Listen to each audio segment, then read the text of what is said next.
Hello, Good Shepherd. It's Channing with your Sunday morning spotlight. So I want to start off with a funny story that was one of the favorites of President Lyndon Johnson. And the way he tells it is he says, there was a preacher who every Sunday, there's a man in the third row who fell asleep for his entire sermon. This obviously unnerved him, and he wanted to make an example of this man. So one Sunday as he began, as the man's custom was, he fell fast asleep.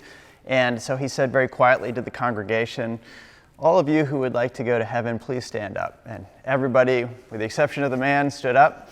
And then they all sat down again. And then he said with his loudest preaching voice, "All those who want to go to hell, please stand up." To which this man, startled and woke up, stood straight up, and looked around a little confused, and then looked at the preacher and said, "I don't know what we're voting on here, but it looks like you and I are the only ones in favor of it."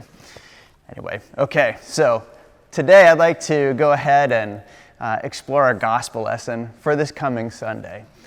Jesus talks about taking my yoke upon you and learning from me, for my yoke is easy and my burden is light. And sometimes we hear yoke as a coercion, kind of like with the man, coercing him into a response he may not have wanted.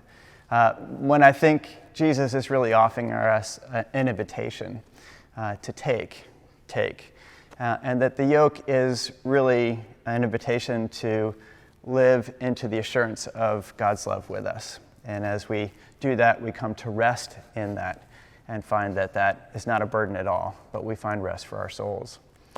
There's a man who is a campus minister. His name is Max Case, and he calls this third piggy thinking.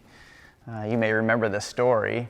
3 little pigs. You have the bad wolf going house to house. The first 2 pigs feel like they got it all on their own. "I got this, don't worry about it. My straw house will survive this," or "my stick house will survive this." Of course, we know the outcome of that. But the third pig uses the wolf as his teacher and then creates something different. And what Max Case says about that, he says the basic shift from first and second pig thinking to third pig thinking is the Easter shift from being victims of forces beyond our control, first and second pig thinkers, to stepping up and taking on the wolves in our midst through the love that was shown to us through the resurrection of Christ.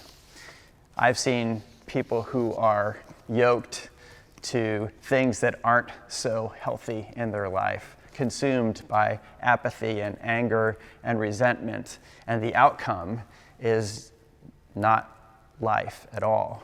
And I've seen people consumed by the belief in the resurrection, and I've seen them and their lives be completely set free.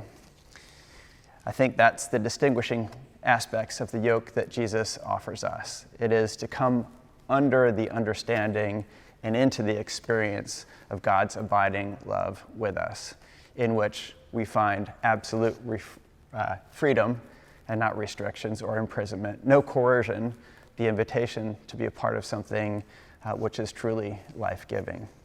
So I look forward to being with you on Sunday to explore this with you, and thank you for being part of our community, where we can learn from one another all the ways in which we can abide in this great invitation offered to us, God's love with us. See you Sunday.